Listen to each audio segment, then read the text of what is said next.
Madame, Monsieur, bonsoir et bienvenue dans l'invité de la rédaction de Média TV. Il y a une semaine, le 23 novembre dernier, le musée Mohamed VI d'art moderne et contemporain a inauguré une exposition de photographie exceptionnelle. Celle d'Henri Cartier-Bresson, l'un des monstres sacrés de la photographie mondiale en matière d'art comme de photojournalisme.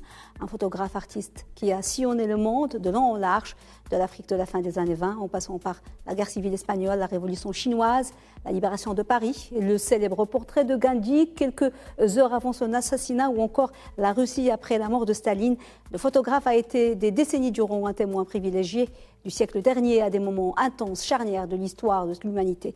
Cette belle et unique exposition photographique se poursuit au musée Mohamed VI d'art moderne et contemporain jusqu'au 21 février 2022. Les amateurs de photographie et d'art de façon générale ont donc 3 mois pour aller découvrir les 133 œuvres accompagnées d'une magnifique scénographie. 3 mois pour plonger dans l'univers de ce grand photographe et dans l'histoire du siècle passé, puisque peu de grands événements ou de géants de ce monde, et même surtout de scènes ordinaires de la vie, ont échappé à son Leica, son célèbre et emblématique appareil photo, le 3e œil de celui qu'on appelle l'œil du siècle. Et pour nous parler de cette belle exposition et d'autres expositions de la Fondation et du musée, nous avons le plaisir de recevoir ce soir sur notre plateau M. Abdelaziz Idrissi, directeur du musée Mohamed VI d'art moderne et contemporain.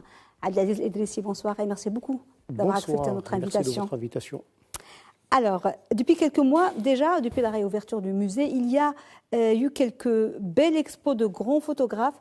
Celle-ci est la 3e. Il y a, à titre d'exemple, celle de l'artiste malien Malik Sidibé qui se poursuit.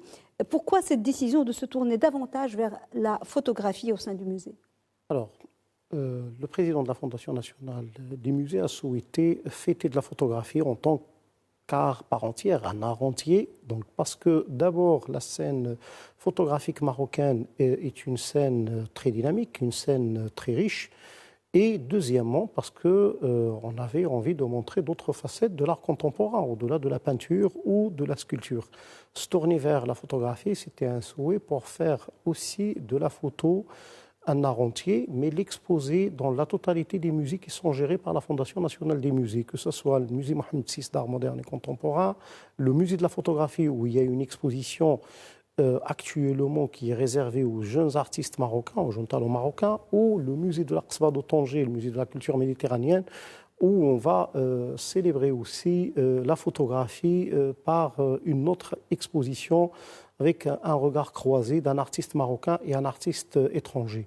Donc le musée, bien évidemment, a commencé cette festivité par l'exposition de Malik Sidibé, qui retrace un peu l'histoire qui est considérée comme l'un des pères de la photographie en Afrique, mais en même temps par un certain nombre d'artistes, 24 artistes africains qui appartiennent à 13 pays, donc y compris le Maroc, donc Hassan Hajjaj qui représente le Maroc.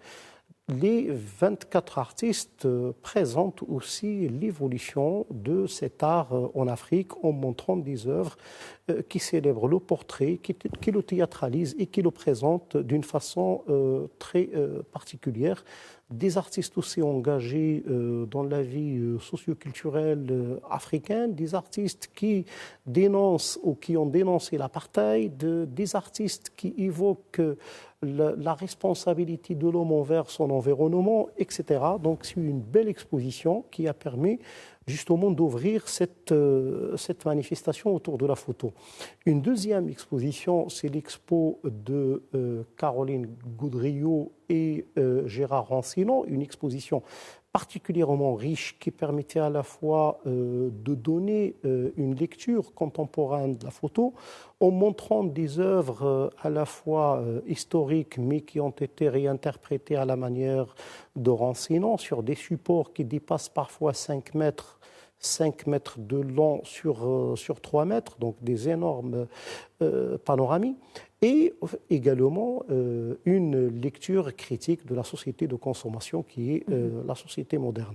Donc avec ça, donc, on a actuellement Henri Cartier-Bresson, le photographe du siècle, donc avec les 133 photos comme vous l'avez évoqué, qui sont issus de son fameux catalogue qui a été élaboré durant son vivant, 155 œuvres qui marquent ce catalogue, dont 133 ont été choisies donc, par Cartier-Bresson et ils figurent actuellement dans cette exposition. Justement, on va s'arrêter un petit peu sur cette exposition, cette collection de clichés qu'il a choisi vers la fin de sa carrière photographique, voilà, parce qu'il s'est tourné vers autre chose. C'est la première fois sur le continent africain qu'elle est exposée. Et qu'est-ce qui fait la spécificité de ces 133 tirages qui sont du reste gélatino-argentique, ce qui est assez rare aujourd'hui? Qu'est-ce qu'ils ont comme spécificité? On voit ici quelques clichés. La spécificité, en fait, déjà, ce sont des photos uniques, des tirages uniques. Donc, il faut déjà avoir un espace de qualité capable de présenter ses œuvres. Un espace serein, un espace où il n'y a pas de fluctuation de température, où il n'y a pas d'humidité ou d'hygrométrie qui monte ou qui descend à un moment donné. Donc déjà, il faut avoir un espace qui est capable de recevoir cette exposition. C'est ce qui explique pourquoi, jusqu'à maintenant, cette expo n'a jamais été montrée en Afrique. Et heureusement, le Maroc détient actuellement une très belle salle d'exposition temporaire au musée Mohamed VI d'art moderne et contemporain, doté d'un facility report qui permettait de faire ce genre d'activité. Donc c'est une première. La deuxième, c'est que ces 133 photos présentent le parcours de l'un des monstres de la photographie, comme vous l'avez mentionné. Donc 133 qui s'étalent sur le début du siècle 1931 et qui s'étale jusqu'au 1978. Donc tout un parcours, presque 50 ans de création artistique chez un artiste qui est considéré comme l'un des grands de ce siècle, un intello, un penseur, un artiste. Justement, pourquoi Henri Cartier-Bresson est considéré aujourd'hui comme l'un des grands, si ce n'est le plus grand photographe de l'histoire? Il y a d'autres photographes dont on ne peut pas nier le talent. Est-ce que parce qu'il a été précurseur? Est-ce que parce qu'il a ce côté surréaliste de capter les moments du quotidien comme des grands événements ou autres? Qu'est-ce qui a fait sa singularité? Je pense que tous les éléments s'imbriquaient pour donner le résultat qui est actuellement exposé au musée. C'est-à-dire à la fois son parcours, à la fois le fait d'être surréaliste, bien évidemment, le fait d'avoir côtoyé des grands, le fait d'avoir fait les portraits des artistes les plus célèbres, à commencer par Matisse ou Picasso ou Giacometti ou les artistes surréalistes, Dali, etc. Donc en même temps, être sur la scène politique en tant que photographe également, reporter, il a enregistré les derniers moments de Randi. Il était présent durant le funérailles de Staline. Il a parcouru le monde. Troisième élément, je pense, sa vie qui est particulièrement riche. Il a fait la prison, il a passé 3 ans en prison, il est sorti, il a changé de parcours, il a voulu au début être peintre, donc il avait un regard d'un plasticien avant de devenir photographe. Il était reconnu d'abord aux États-Unis, il a exposé au MoMA avant d'être reconnu en France et exposé en France. Il a fondé une fondation qui a continué à perpétuer son image et qui a continué à défendre son patrimoine.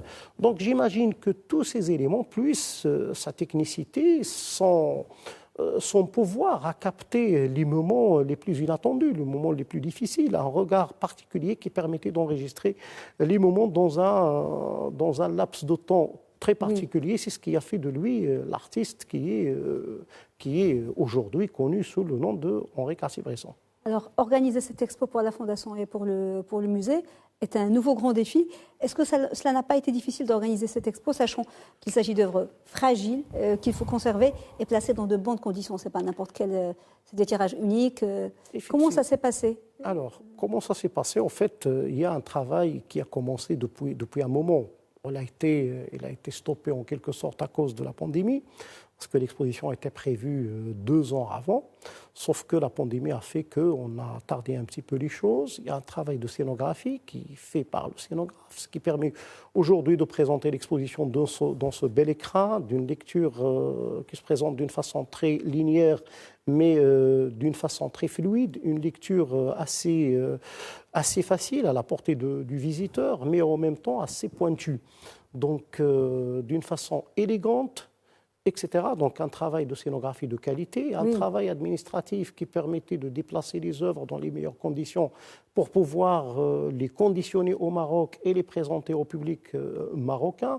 Un travail, bien évidemment, technique au niveau de la lumière, au niveau de l'hygrométrie à l'intérieur de l'espace, un travail de mise en valeur de ces œuvres par la lumière, par la théâtralisation des œuvres. Oui. Et finalement, un travail de communication par les textes, par les fascicules pédagogiques produits par la Fondation et par le musée Mohammed VI d'art moderne et contemporain.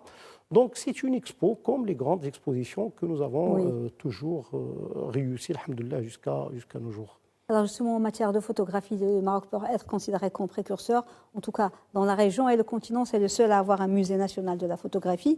Et je vous posais tout à l'heure la question, pourquoi ce choix d'exposer cette collection au musée national plutôt qu'au musée de la photographie? C'est dans le cadre d'une approche globale? Exactement, c'est dans le cadre d'une approche globale, d'une approche qui permettait de célébrer la photographie dans tout le pays et dans tous les musées de la Fondation nationale des musées. Et en même temps, parce que le musée de la photographie est actuellement à sa programmation et actuellement présente une belle exposition d'artistes photographes marocains.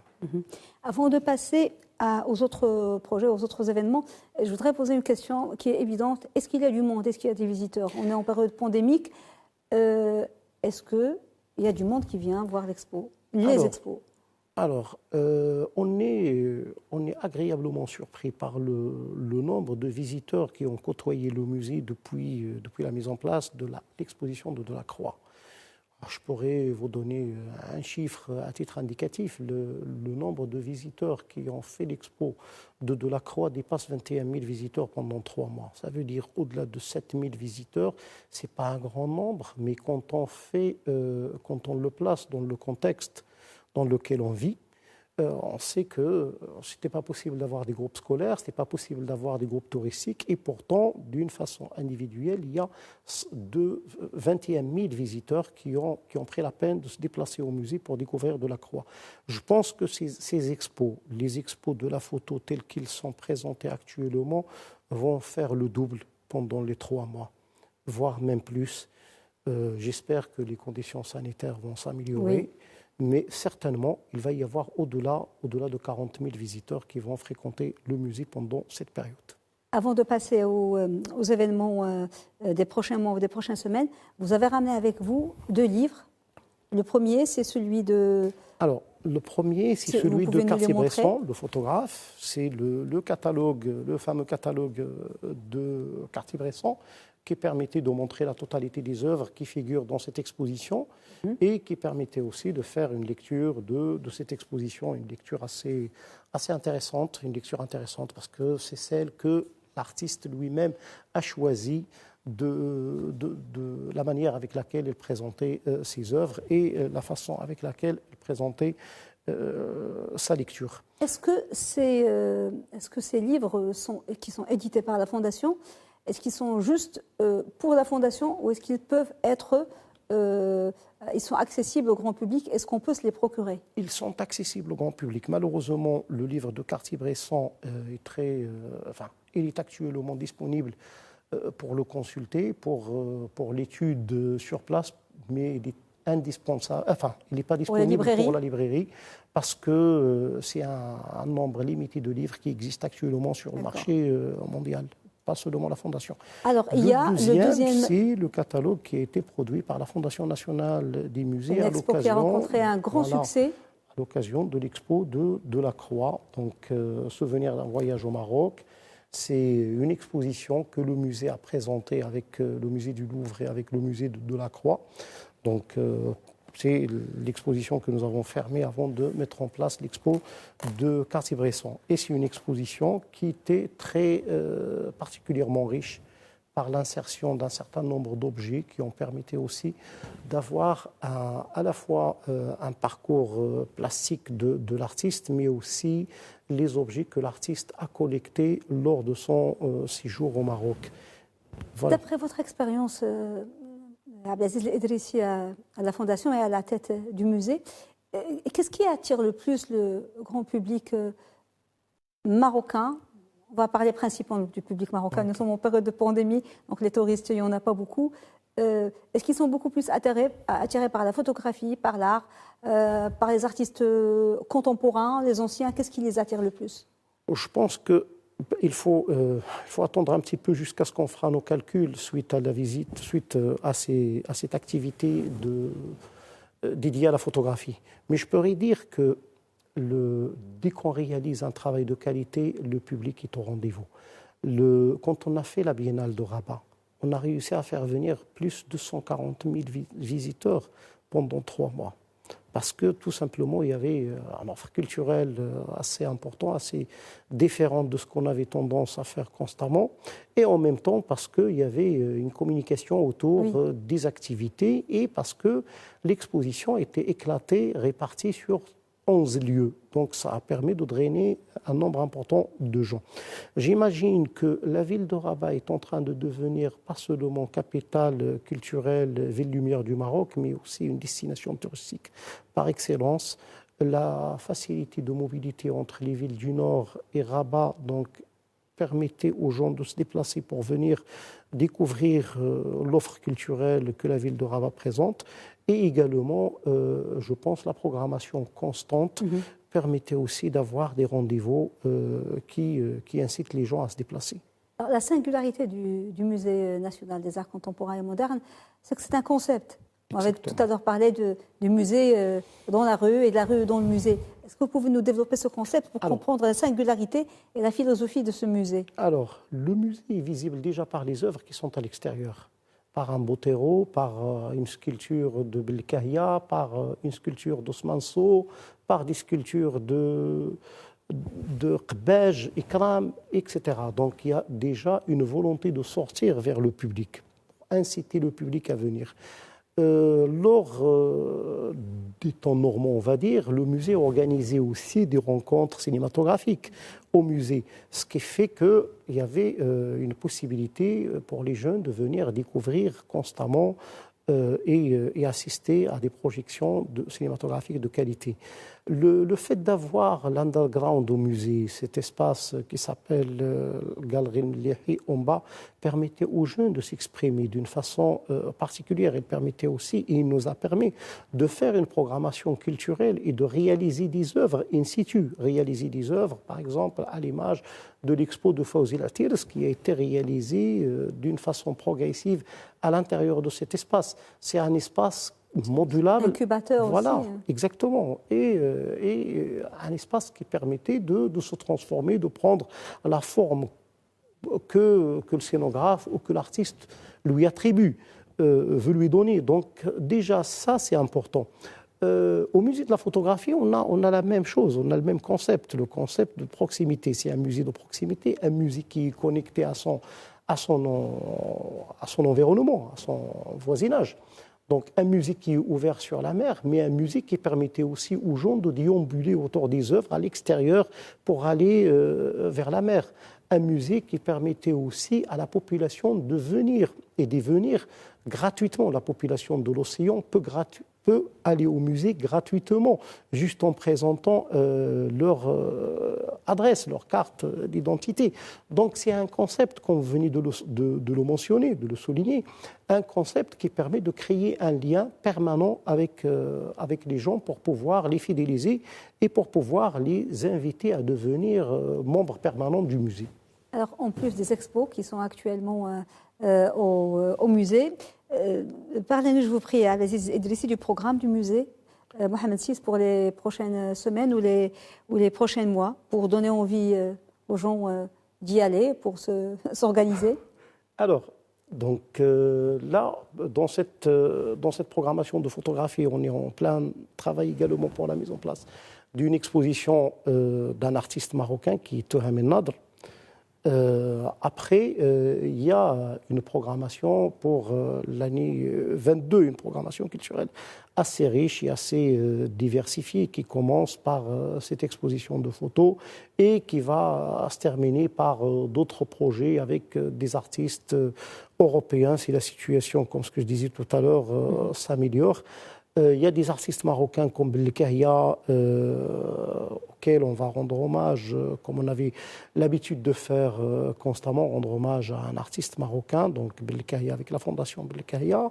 On a également d'autres expositions avec des artistes, un artiste anglais, indien, donc, qui sera présent pour une exposition. On est en phase de discussion avec lui pour qu'il vienne mettre en place son exposition. On est en train également de développer le contact avec le musée Cobra d'Amsterdam pour pouvoir faire une exposition au Maroc et une exposition en Amsterdam. On est en train de développer également actuellement une exposition sur le patrimoine archéologique marocain qui va se dérouler à Madrid.